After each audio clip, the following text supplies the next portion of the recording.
ಅದ್ರಾಗ 3 ಕೋಶವ ಹಾಂ ತಿಳಿತೇನು ಹಾಂ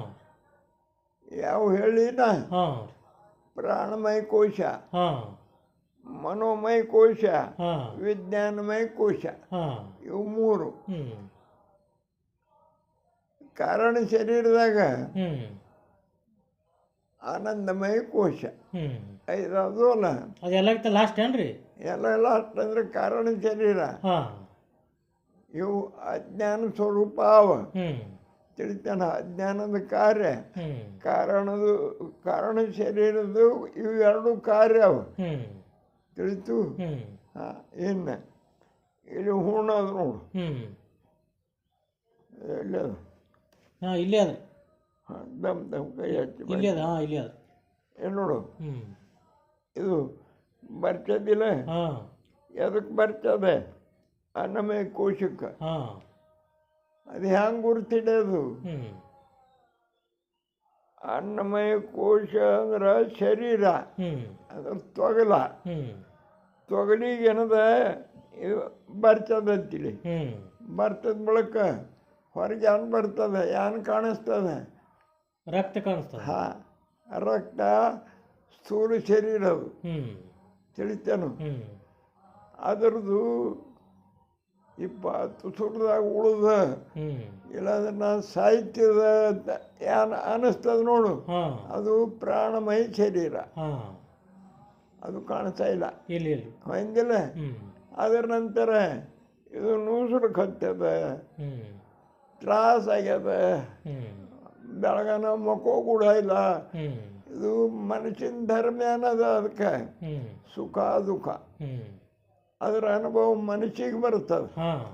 ತ್ರಾಸಾಯ್ತು ಅಂದ್ರೆ ದುಃಖ ಆಯ್ತು ಹಾಂ ಒಂದಿಟ್ಟು ಗಂಟು ಸಿಕ್ತು ಅಂದ್ರೆ ಆನಂದ ಆಯಿತು ಹಾಂ ಹಂಗೆ ಇದ್ರದ್ದು ಏನು ರಕ್ತ ಕಾಣಿಸೋದು ಸ್ಥೂಲ ಶರೀರ ಆಯಿತು ಹ್ಞೂ ಪ್ರಾಣ ಉಳಿತು ಅನ್ನೋದು ಪ್ರಾಣಮಯ ಕೋಶ ಆಯಿತು ಹ್ಞೂ ಒಳಗೆ ಹೋಯ್ತು ಹ್ಞೂ ಅದು ಕಾಣಿಸ್ತಿಲ್ಲಲ್ಲ ಇಲ್ಲಿ ಇಲ್ಲಿ ಪ್ರಾಣ ಭೀ ಕಾಣಿಸ್ತಿಲ್ಲ ಹ್ಞೂ ಗಾಳಿಯಲ್ಲಿ ಕಾಣಿಸ್ತದೆ ಏ ಹೇ ಆಯಿತು ಹ್ಞೂ ಇದು ನೂಸುರು ಕತ್ತದ ಹ್ಞೂ ಬೆಳಗನ ಮಕ್ಕಳು ಕೊಟ್ಟಿಲ್ಲ ಹ್ಞೂ ಸುಖ ಆಯ್ತೇನು ದುಃಖ ಆಯಿತು ದುಃಖ ಐತ್ರಿ ಅದು ದುಃಖ ಐತಿಲ್ಲ ಹ್ಞೂ ಅದು ಏನದ ಮನೋಮಯ ಕೋಶ ಹ್ಞೂ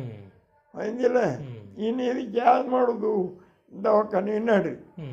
ಆ ಎಣ್ಣೆ ಹಚ್ಚು ಈ ಔಷಧ ಹಚ್ಚು ಹ್ಞೂ ಮಲಮ್ ಹಚ್ಚು ಇಂಜೆಕ್ಷನ್ ಮಾಡಿಸು ಹಾಂ ಇದು ವಿಜ್ಞಾನಮಯ ಕೋಶ ಅಂದರೆ ಬುದ್ಧಿ ಹಾಂ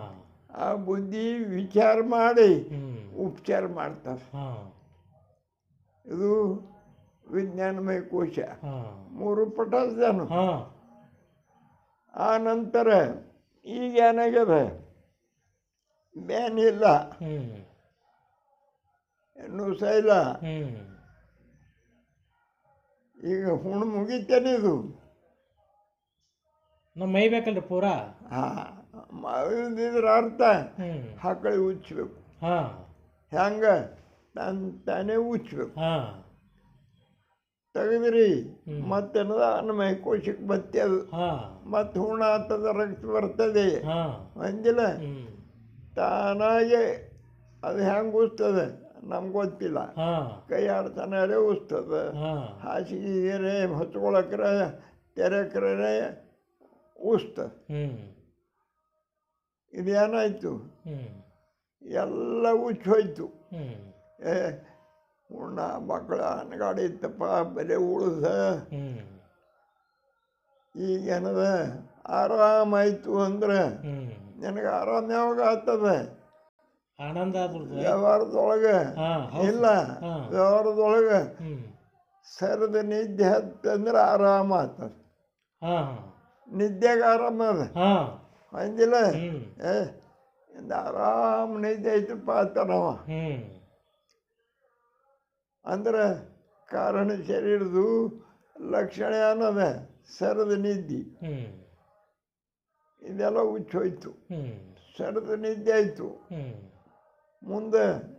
ಎಂಥ ಹುಣ್ಣಾಗಿತ್ತಪ್ಪ ಅದು ಮಕ್ಕಳು ಕೊಟ್ಟಿಲ್ಲ ಹ್ಞೂ ಈಗ ಆರಾಮ ಮಕ್ಕಳು ಕತ್ತಿದಂತೆ 7 ದಿನ ಆತನಂತೆ ಅವ ಹ್ಞೂ ಎಲ್ಲ ಹುಚ್ಚು ಹೋದ ಬಳಕ ಹ್ಞೂ ಅಟ್ಟೆ 1 ದಿನ 2 ದಿನ ಹಾಂ ಮುಂದೆ ಅದು ನೆನಪು ಹಿಡಿತಾನೇನು ಇಲ್ಲ ಇಲ್ಲ ಮರಿತಾನೆ ಹಾಂ ಹೊಂದಿಲ್ಲ. ಹ್ಞೂ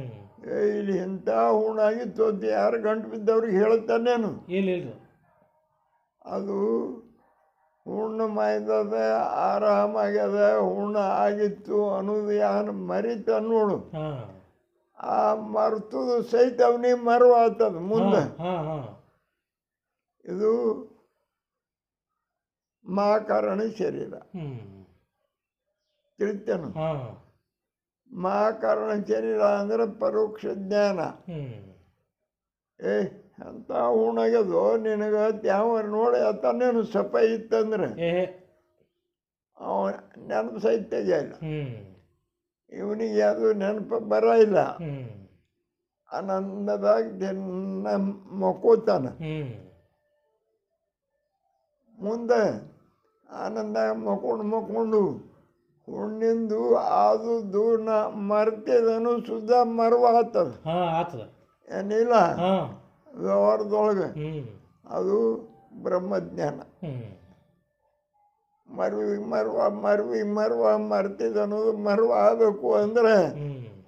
ತೋಂಡಿ ಹೇಳಿದ್ರೆ ತಿಳಿಯಿಲ್ಲ. ಹಾಂ ಇದು ಉದಾಹರಣೆ ಕೊಟ್ರೆ ಬರೋಬರಿ ಪಟಾಸ್ತಿಲ್ಲ. ಹಾಂ ಹಾಂ ರಾತ್ರಾಗ ನೆನಪಾಯ್ತು, ಹಾಂ ಹಾಂ ಮನೆಯಿಂದ ನೀನೇ ಕೈ ಹಚ್ಚಿ ನೋಡು, ಹಾಂ ಹಕ್ಕಳಿಗಟ್ಟೆ ಅದತ್ತೆ, ಹ್ಞೂ ಕೈ ಹಚ್ಬಿಡಪ್ಪ, ಮತ್ತೆ ಅದು ಹಕ್ಕಳಿಗೆ ಉಸ್ತಂದ್ರೆ ಮತ್ತೆ ಹುಣ ಆಗ್ತದ ನಿನಗಂದು ನೋಡು. ಹಾಂ ಎಷ್ಟಾಯ್ತು? ಆಗ್ಯದ ಟೈಮ್ ಆಗ್ಯದ. ಆಗ್ಯದ.